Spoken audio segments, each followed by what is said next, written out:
Adam, that was a big battle, that wasn't it? Yeah, exactly what we expected it to be. Thought it'd be a tight game. Set plays massively important, probably for both teams. Long throws for both teams. Felt we played some really good football in the first half, especially. Second half didn't really use the ball well enough. Maybe a little bit of nervousness. You know, it takes a little bit of courage to try and play and move the ball when, like, obviously you're in a game where the kind of stakes are pretty high. But the players, other than scoring, the players did everything that we asked them to do. We've had a good week this week prepping for this game, and we've just not obviously done enough to win it. But I felt we performed, you know, very well against a very, you know, good team. So obviously, you know, we wanted to win the game, but I don't think a draw's a disastrous result for us either, because it's pretty much as you were. So a lot resting on it for both sides. So it was always going to be that kind of encounter. Yeah, it was always going to be a tight, cagey game. You know, our plan was we wanted to win the game to 0. Did one part, didn't do the other, but wasn't through a lack of trying. So yeah, it's probably a good point for them coming down here. Keeps them above us, but look, there's 4 games to play, 12 points to play for, and I think that's 5 clean sheets now in our last 6 games. So, you know, we're doing a lot of things really well, and we've just got to keep this little bit of form and momentum that we've got. You can see why they are difficult to beat. Very tight at the back, aren't they? And work hard in that degree. Yeah, they always are though. Like I've said it countless times about the likes of them, Brackley, and I've just said it to the players after the game. There, like, obviously, you know, it's not a little bit of disappointment because we've drawn the game, but generally the teams that finish in, you know, top end of any league, it's the ones that defensively are the best, and they're always defensively one of the best in the league, and we've conceded fewer goals than them, so we must be doing something right.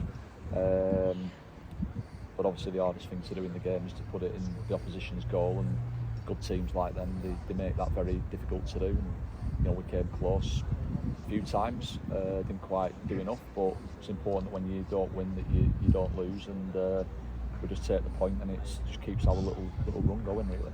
Of the chances that did arise, I mean, Josh Amami probably at the majority in the second half. It was a decent save that prevented him from scoring. Yeah, it's probably, off memory, probably the closest we came in the second half. I thought we had some decent, like, openings in that first half as well. Probably the one where Warby's kind of come inside on his right foot. I mean, you see him yesterday in training, you know, just sticking them away, and just probably didn't get enough on it. But look, you know, it wasn't a game littered with big chances, but that's probably just both teams being really organised, defensively sound, and cancelling one another out for large parts. And usually, like these you know, games, they are a little bit like a game of chess. It requires discipline and concentration, and I felt the players, you know, performed that side of it, you know, well today. And we've just got to try and, you know, win our next game. I guess if you're not going to win, make sure you don't lose. Absolutely, yeah. And yeah, I mean, I think that's what's clean sheets now against. I think we had that little bit of a bad run where we got beat at Darlington, Hereford here, Kidderminster away where we were poor. I think since then we've won at Southport, beat South Shields, won away at Buxton, won away at Leamington, drawn with Brackley, who were a point off top, drawn with these, who were always in the playoffs. So, you know, we're in good form outside of that Spennymoor game.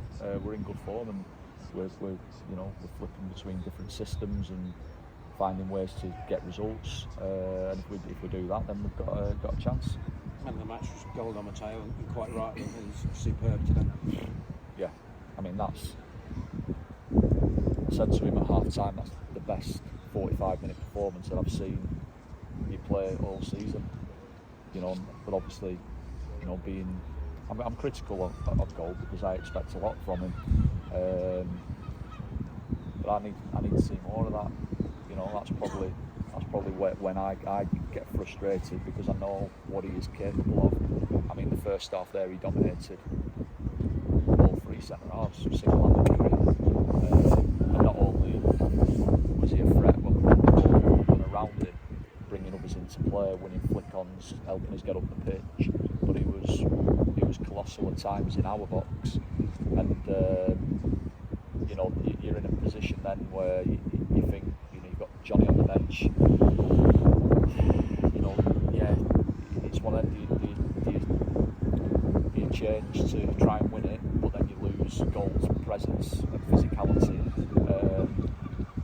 You know, against a team that loves to put the ball in your box, and you know, he won a massive header off one of their corners late on. So I think it was the right thing to do to leave him on. And he deserved to stay on the pitch because I thought he had a really good game, but I want to see more of it. Somebody who did certainly enjoy it was Carl McFadden. That was his sort of game, wasn't it? Well, I've said it the other week, he's one of the best centre halves in the league for me. You know, the difference generally when he comes out the team, our results dip. So, you know, he's a vitally important member of our team, and yeah, I thought he was tremendous against, you know, Chorley, who's a big, rangy lad. You know, he runs behind, he's good with his feet, he's a threat in the air. But I thought him and Tom both did well today.